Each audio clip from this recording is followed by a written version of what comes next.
Magandang umaga po sa ating lahat. May isang dakilang pangako po ng ating Panginoon na kanyang patuloy na igagawad sa atin ang kanyang mga salita upang tayo po'y kanyang magabayan. Isang napakagandang talata po ang ating pong mababasa sa aklat po ng Juan, in the book of John, chapter 17, verse 24.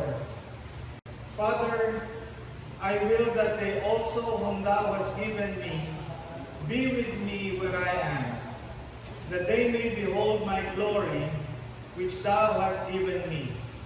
For thou lovest me before the foundation of the world.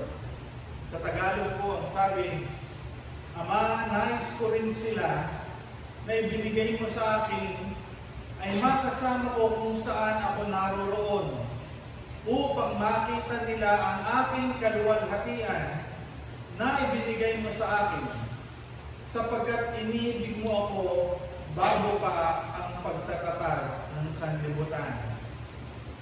Ang mga talatang ito po ay iniwan sa atin ng ating Panginoon noong panahon na kausap niya ang kanyang mga disipulo. Ngunit bigla po niyang iniwan sila tungo sa isang dako, dito po nanalangin. At nakasulat nga po sa banal na kasulatan ang kanyang naging panalangin. At isa po sa kanyang hinihiling sa ating Panginoong Diyos ay ang tayo ay kanyang makasama kung saan siya naroroon, upang makita natin ang kanyang kaluwalhatian. Mga minamahal, habang tayo ay naririto sa lupa, ang tunay na kaluwalhatian ng ating Panginoong Diyos ay tila baga isang malabong larawan para sa atin. Hindi natin lubusang nakikita kung ano talaga siya sa kanyang pagka-Diyos. Bagamat naniniwala tayong siya ang Diyos na nagkatawang tao, ngunit ang banal na salita ng Diyos ay patuloy lamang kung nagbibigay sa atin ng paalaala na ang mga bagay na ito ay tunay na magkakaroon ng katuparan at katotohanan sa pagdating ng panahon. Isang dakilang pagpapala po sa atin nang malaman natin na tayo ay nasa damdamin at kaisipan ng ating Panginoon. At ang nais ng ating Panginoong Jesus ay ang tayo makapiling niya kung saan siya naroon, upang makita natin ang kanyang kaluwalhatian na siya rin namang ipagkakaloob niya sa bawat isa sa atin. Dahil tayo po ay mga tunay na mga mananampalatayang ginagabayan ng ating pong Panginoong Diyos. Kaya sa araw pong ito, tayo po ay patuloy na sasamba, magpapasalamat sa kanyang kabutihan at katapatan sa atin. Bagamat sinisikap natin maging matapat sa kanya, marami pa rin tayong mga bagay na magagawa pa upang mabigyan po natin ng kaluguran ang ating pong Panginoong Diyos. Hinihiling ko pong tayong lahat ay tumayo at ating pong buksan ang banal na kasulatan sa aklat po ng Mateo. In the book of Matthew, chapter 13, verse 33 to 35. Matthew chapter 13, verse 33 to 35. Another parable spake he unto them, The kingdom of heaven is like unto leaven, which a woman took and hid in 3 measures of meal, till the whole was leavened. All these things spake Jesus unto the multitude in parables, and without a parable spake he not unto them, that it might be fulfilled which was spoken by the prophet, saying, I will open my mouth in parables, I will utter things which have been kept secret from the foundation of the world. Tayo po'y manalangin. Dakila at mapagpala namin Diyos, kami po'y taos-pusong nagpapasalamat sa patuloy na biyayang inyong ibinibigay sa amin, sa kalakasan ng pangangatawan, sa patuloy po ninyong pagbibigay ng biyaya sa aming hapagkainan sa araw-araw, sa pagtugon po ninyo sa aming mga panalangin, sa pagkakaloob po ninyo ng kasapatan sa aming pang-araw-araw na pangangailangan. Naririyan kayo, O Diyos, upang tuparin ninyo ang inyong pong pangako sa amin, na hindi mo kami iiwan, hindi mo kami pababayaan. At sa araw pong ito, aming sukli ang aming pong taus-pusong pasasalamat ng pagsamba dahil napakabuti po ninyo. Kayo ang Diyos na patuloy na gumagabay at pumapatnubay sa bawat isa sa amin.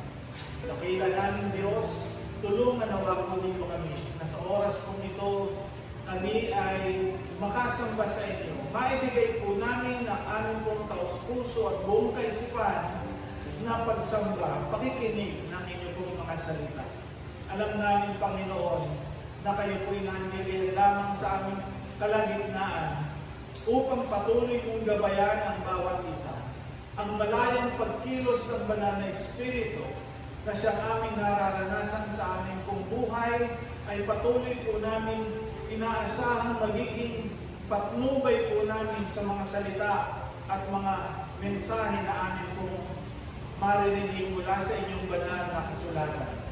Tulungan nawa po ninyo kami na patuloy lamang po kaming tumingala sa mga pangako po ninyo at sa malapit nyo ng pagbalik upang magkaroon na po ng katuparan ang aming pong inaasahang pangako po ninyo na nakasulat sa inyong banal na salita.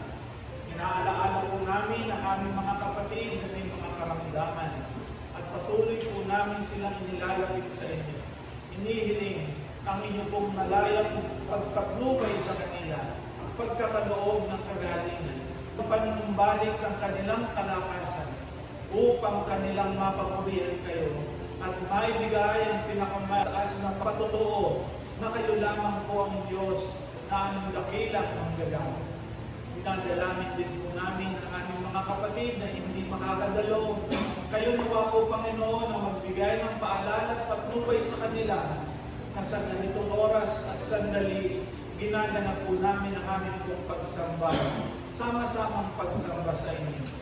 Gayon din, inaalaala po namin ang aming mga kapatid na padako ka lamang po dito.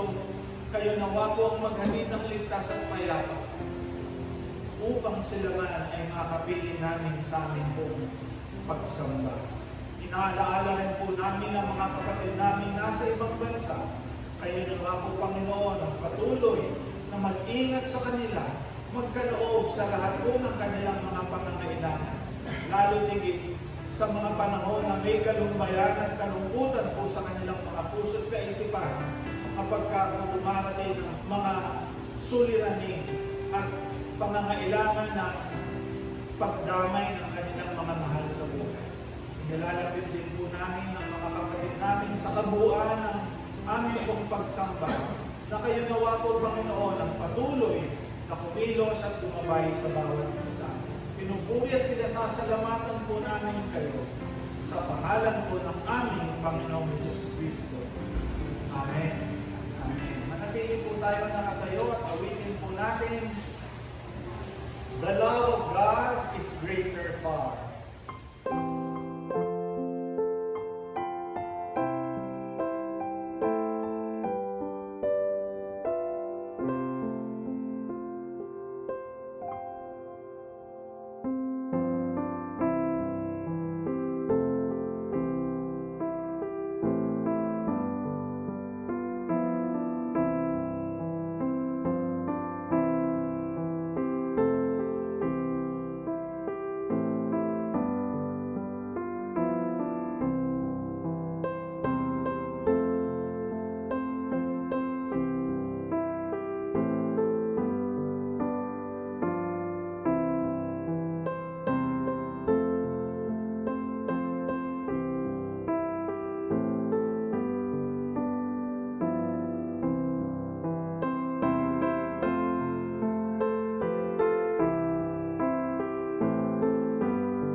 the parable of the leaven. Ito po ay ika-4 na parabola sa chapter na ito o pangalawa sa mga kahalintulad pong mga parabola sa kapitulong ito. Ang mga circumstances o mga bahagi ng ating pong binasa ay mayroong kaugnayan sa kaharian ng langit, the kingdom of heaven. Bagamat sa dalawang mga parabola, ito po'y binanggit niya sa nakararami. Ngunit yung mga susunod na mga talata o mga parabola ay kanyang winika ng ating Panginoong Jesus in private sa kanyang mga disciples. Napakahalaga po na maintindihan natin na naglalaan ang ating Panginoon ng mga moments upang makasama at makapiling niya ang kanyang mga disciples para turuan, gabayan, paalalahanan at lalo't higit bigyan ng pagsilip sa mga nangyayari sa kasalukuyan at sa mga darating na mga pangyayari. Ang nilalaman po ng parabola ay patungkol sa kaharian ng langit. Alam po natin that the kingdom of heaven is political, visible, and the literal reign ng ating pong Panginoong Jesus. Nung siya po'y nangangaral, ang sabi, repent for the kingdom of heaven is at hand. Sa dahilang nandiriyan na ang hari. So siya maghahari sa kanyang kaharian dito sa lupa. Ngunit hindi po siya tinanggap ng mga Hudyo, kaya nga po kinakailangan niya ipagkaloob ang kanyang sarili para maging haing handog. At nung siya'y narinito pa sa lupa, sa loob ng 40 araw, tinuruan po niya ang kanyang mga disciples privately about the kingdom of God. And the kingdom of God, as in Romans chapter 14, verse 17, is not meat and drink, but righteousness and peace and joy in the Holy Ghost. Sa banal na Espiritu. So dito po makikita natin ang pagtuturo ng ating Panginoong Jesus kung sakalit nandirito na ang paghahari ng ating Panginoon ay magiging kahalintulad nito. Datapwat nais lamang po natin bigyan ng pagliliwanag itong tinatawag na leaven. Ang sabi po ng talata, the kingdom of heaven is like unto leaven. Alam po natin na ang leaven ay mayroon pong property na pampaalsa. No? Sa ating pong panahon ngayon, ang tawag po diyan ay yeast. Kapag po tayo ay naglo-Lord's Supper, we make sure na wala pong yeast yung ating pong tinapay na inihahanda. Sa dahilan, ang yeast po ay sumisimbolo sa kasalanan, which is hypocrisy. Ngunit, kung titingnan po natin, ang sinabi ng ating Panginoong Jesus na ang kaharian ng langit ay kahalintulad sa lebadura. Ito ba'y nangangahulugan na nakasisira o pampaalsa lamang ang mga bagay patungkol sa kaharian ng Diyos? Hindi po. Ito po'y ating bibigyan ng pansin. Bakit po natin sinabing ito'y tumutukoy sa kasalanan? Ang sabi po sa Matthew chapter 16 and verse 6, pagkatapos ay sinabi ni Jesus sa kanila, umiwas kayo at mag-ingat sa lebadura ng mga Pariseo at mga Sadyuseo. Sa verse 11 din po ng Matthew chapter 16, sinabi po, papaano bang hindi ninyo naunawaan na ang sinalita ko sa inyo ay hindi patungkol sa tinapay, kundi mag-ingat kayo sa lebadura ng mga Pariseo at ng mga Sadyuseo. Ito po'y tinutukoy ng ating Panginoong Jesus na hindi lamang tinapay, kundi ano yung nilalaman nandoon sa tinapay. Again, in Matthew 16 verse 12, nang magkagayon ay naunawaan nila na sinabihan niya sila huwag sa lebadura ng tinapay sila mag-ingat, kundi sa doktrina ng mga Pariseo at mga Sadyuseo. Now, dito po ipinakikita ng ating Panginoong Hesus na meron pong taglay na pampaalsa. Isang property ang turo at aral ng mga Sadyuseo, mga Pariseo, na nangangahulugan na hindi na ito yung purong mensahe ng salita ng Diyos, kundi may idinadagdag na sila upang lumitaw itong lubhang napakalaki, lubhang napakahalaga. Kaya ang sabi po ng ating Panginoon, mag-ingat kayo sa lebadura ng mga Pariseo at mga Eskriba na ito'y tumutukoy sa kanilang mga doktrina. Isa pa pong bagay na ating pong mapapansin sa isang talata in Luke chapter 12 in verse 1. Samantala, nang magkatipon-tipon ang hindi mabilang na dami ng mga tao, ano pat nagkakatapakan na sila sa isa't isa, ay nagsimula silang magsalita muna sa lahat ng kanyang mga alagad. Mag-ingat kayo sa lebadura ng mga Pariseo, na ito ay ang pagkukunwari. So kung sa isang talata sinabi ng ating Panginoon, mag-ingat kayo sa mga turo at aral at doktrina ng mga Pariseo at mga Eskriba, kahalintulad din po ito ng mga pagkukunwari. Maaring sa labas, napakaganda, napakaalsa, napakalaki ng tinapay, ngunit may pakunwari dahil hindi po yan puro. So kung ituturing po natin na ang kaharian ng Diyos ay kahalintulad sa lebadura, ito po yung mga kahulugan na para bang pinaalsa lamang ba ng ating Panginoong Hesus ang kanyang mga salita para maintindihan lang nila? Hindi ba puro ang salita ng Diyos na kanyang miniwika at itinuturo sa kanyang mga apostol at sa mga tao? Dapat po natin maintindihan na meron pong dalawang pagtanaw. There are two views para makita po natin ito. First, that the leaven is related to the iniquity view of the parable.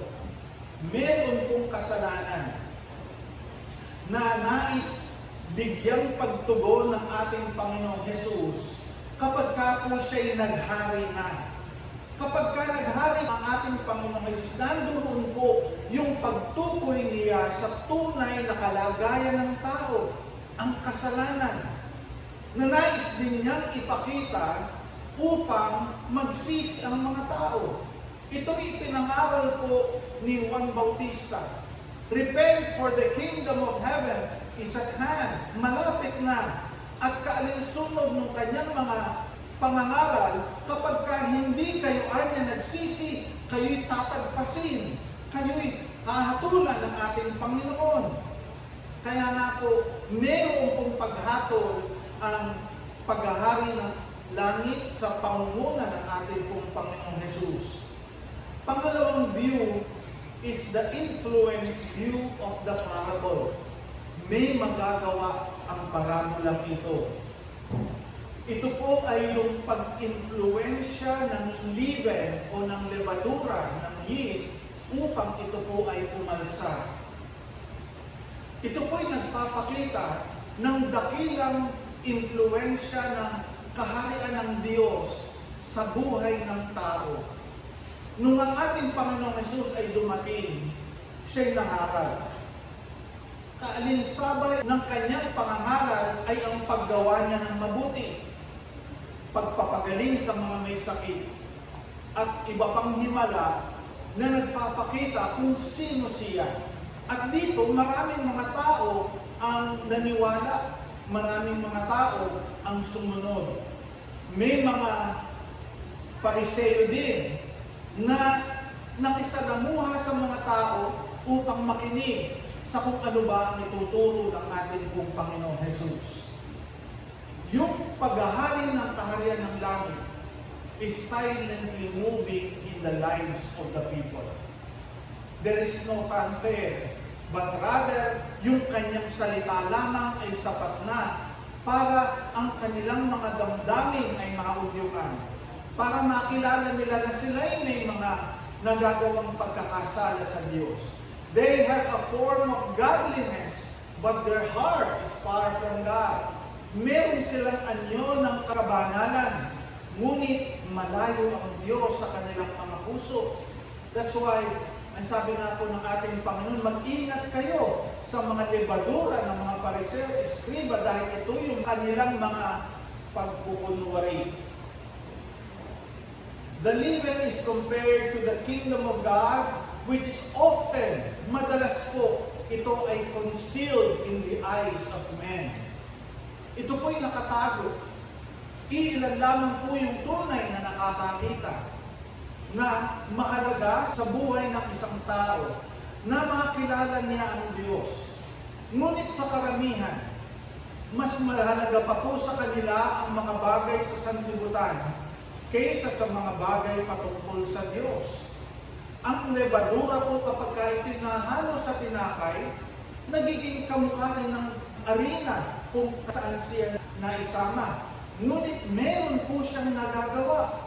It has an effect. May nangyayari sa kanyang pagkatao, sa kanyang buhay. Gayon din sa mga salita ng Diyos na nangungusap sa puso at kaisipan ng bawat isa sa atin. Marahil sa inyong mga personal or private devotion and prayer time, may mga pangungusap kayong tinatanggap mula sa Diyos. May mga mensahe tayong natatanggap na nagmumula sa kanyang mga salita. Sa mga oras at sandali na nakikinig kayo ng mga makalangit na awitin, mayroong pagkilos ang Diyos sa atin. Bakit parang naluluha ka sa tuwing naaalaala mo ang kabutihan ng ating pong Panginoong Diyos? The influence of the leaven in the lives of the people may be silent, tahimik, hindi napapansin, there is no fanfare. Pero may epekto po yan sa buhay ng mga tao. Kaya po kung titingnan lamang po natin doon sa isang aspeto ng pagpapaliwanag patungkol sa lebadura, which is sin and hypocrisy, tingnan din naman po natin itong paghahalin tulad ng ating Panginoong Jesus na ang kaharian ng langit, kung inyong tatanggapin, kung inyong paniniwalaan, ay magkakaroon ng epekto sa ating buhay. Magkakaroon siya ng kaganapan sa ating pong mga pamilya, sa ating pong pananampalataya bilang isang Kristiyano. Yung pong mapapansin natin, the leaven which a woman took and hid in 3 measures of meal. Marami pong nag-allegorize dito o nagbibigay ng paliwanag. Yun lamang po ay nagbibigay sa atin ng kaunawaan na ganito lamang sukat yung ihinahalong lebadura. Hindi kasi dami noong arena, kundi it's only 1/3. So bakit po ganito? Ibig lamang pong sabihin, dahil tulad ng konteksto natin, bagamat isang araw sa isang linggo lamang po tayo nagkakasama para magpuri, magpasalamat sa Panginoon, pero napakalaki po ng epekto noon sa ating pong mga buhay. Marahil sa iba nagsasabing, Pastor, kulang po. Marahil kung kulang, didagdagan pa po natin ng mga panahon ng pag-aaral, pagbabasa, pananalangin ng salita ng Diyos upang ang kanyang salita ay maging sapat sa ating pong pamumuhay bilang isang mananampalataya. Although it is only 1/3, hindi po marami, kaunti lamang, ngunit ang nagagawa po nito ay napakaalsa niya ang buong tinapay. The leaven was effectually hidden, nakatago, hindi napapansin, pero meron pong nagagawa sa buhay ng bawat mananampalataya. Till the whole was leaven, hanggang sa ang buong arena ay malagyan at lahat sila ay umalsa. Alam po ninyo, bakit tayo narito? para sama-samang sumamba sa Panginoon. Para tayo ay sama-samang umawi. Para tayo ay sabay-sabay na magpuri sa ating pong Panginoon Diyos. Bakit po gano'n ang ating damdamin? Sa dahilang alam natin na tayo ay iisa sa Kanyang katawan. At mahalaga po na ang ating pagpupuri at pagsamba ay sama-sama. Dahil sa tingin ng Diyos, we are not individual. Hindi tayo pa isa-isa, kundi tayo po ay buo sa Kanyang iglesia. Kaya nga po, naririnig natin ang iisang tinig na nangangaral ng salita ng Diyos, ngunit lahat po tayo nakapagpapala. Iba-iba nga lamang po yung pagtanggap natin sa mensahe dahil kanya-kanya po tayo ng dalahin sa ating pong mga buhay. The leavening till the whole was leavened. Mga minamahal, what is the comfort of this parable? Ano ang nais i-convey ng ating Panginoon? Hindi po niya iniiwan ang kanyang mga disciples na para bang bitin o kulang sa kanilang pagkaunawa. Mga minamahal, the comfort of the parable is tayo po'y iisa sa kanyang katawan. Ang kanyang salita na naibabahagi sa buhay ng bawat isa sa atin ay upang tayo po'y lumago sa ating pananampalataya.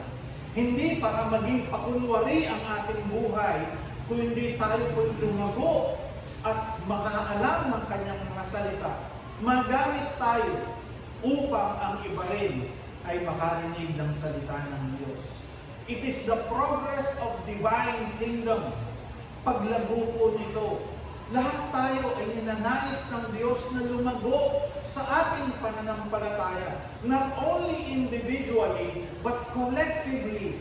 Tayo po ay sama-sama. Kaya nga po dinadalangin natin yung mga kapatid natin hindi natin nakakasama. Para ang Diyos po ang patuloy na gumabay sa kanila sa anumang dahilan sila mayroon. Gayon din ipinapanalangin natin ang mga kapatid natin nasa ibang bansa upang sila man ay mapagpala ng ating pong Panginoon Diyos. Dahil hindi naman po tayo individual, but we are one in the body of Christ. Although the work of Christ in our lives is individual, and yet kung sama-sama po tayo sa iisang katawan, nandoon po yung paglago. Yung pong pag-alsa represents the work of God in His body, sa kanyang ministry.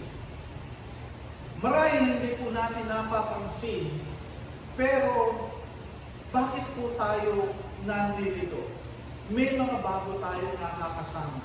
Simply because the kingdom of God is spreading, not only in quantity, but also in the quality of believers, para po magbigay siya ng kapurihan sa ating Panginoong Diyos.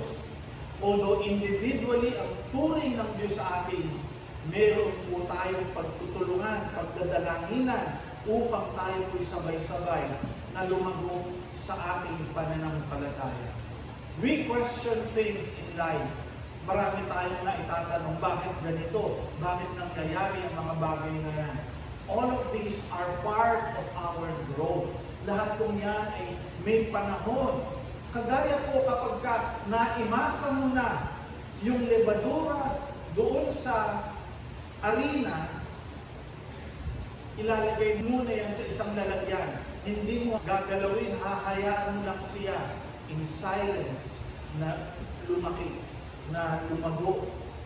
Kaya nga po, may mga panahon na nagiging tahimik ang Diyos sa ating buong buhay.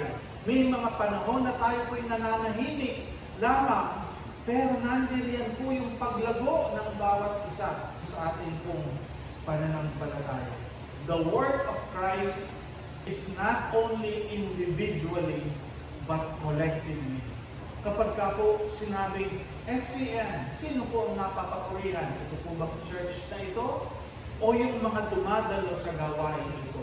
Kahit na gaano sila kapayak, kahit gaano sila kasimple, pero nandiriyan. Kahit gaano kalayo kanilang pinanggagalingan, nandiriyan sila para magbigay ng kapurihan sa ating Panginoon. Ready and willing God in spirit and in truth. Hindi lamang po tayo iisa, kundi lahat tayo bahagi para sama-sama po yung ating paglago. Hindi po nauuna, hindi nauuli, kundi sama-sama, sabay-sabay po ang ating paglago bilang isang mananampalataya. Nais ko pong magtapos sa talatang sinabi po ni Apostol Pablo in Philippians chapter 1 in verse 6. Ganito po ang kanyang sinabi.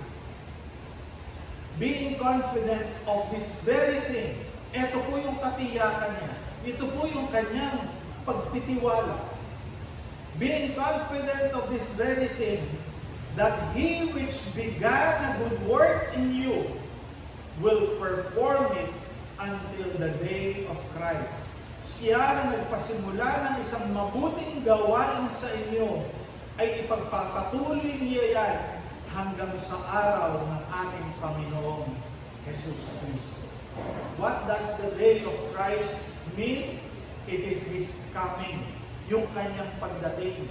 Yung kanyang pagsundo sa kanyang mga minamahal sa mga mananampalataya.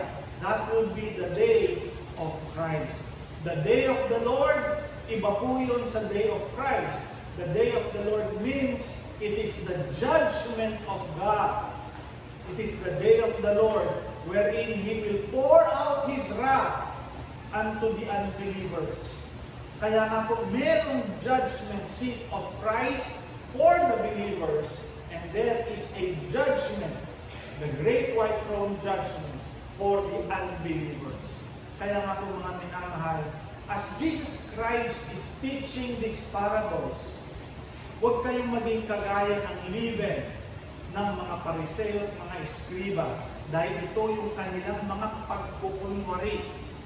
Binanggit din po maging si Herodes, yung kanyang pagiging mapagpunwari. Sa panlabas, siya ang hari ng Israel.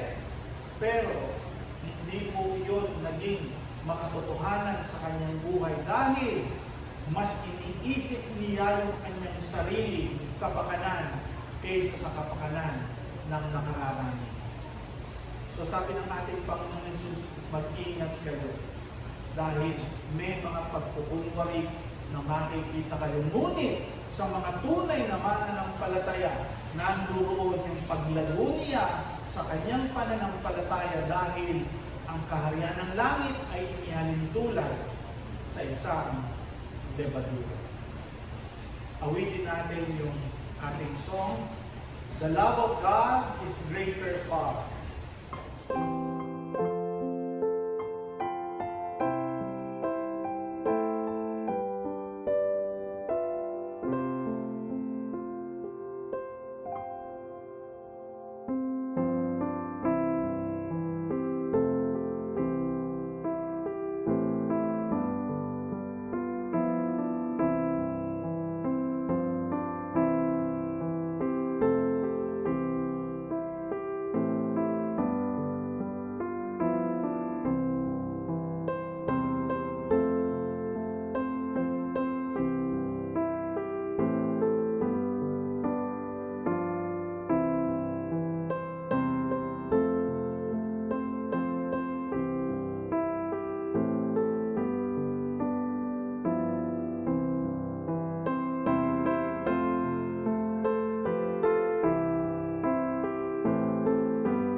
Gaano po ba natin naunawaan ang pagmamahal ng Diyos sa atin?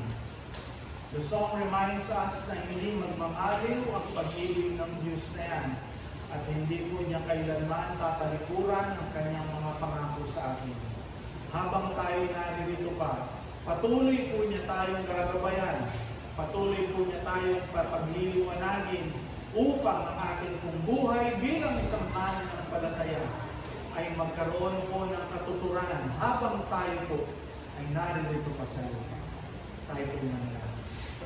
Dakila namin Diyos, salamat po. Tunay na tahimik kang kumikilos sa aming pong mga buhay. Patuloy mong ipinauunawa sa amin na ang mga bagay sa mundong ito ay pansamantala lang. At ang aming pong pagsusumikap hindi upang mapapurihan ang aming sarili, kundi ang madakila ka sa mga sandali na kami po'y gagamitin po. Dalangin ko po, O Diyos, na kami bilang mga anak mo ay sama-samang lumago sa aming pananampalataya, kagaya po ng inyong pagtuturo sa bawat isa sa amin. Ang mga mensahe po ninyo na inyong iniiwan sa aming mga puso't kaisipan, ito nawa ay patuloy na tumubo upang kami po'y lumago sa ating buhay bilang isang mananampalataya. Nawa, Panginoon, mapapurihan pa po namin kayo. Ito po ang aming itinagdalangin sa pangalan po ng aming Panginoon Hesus Kristo.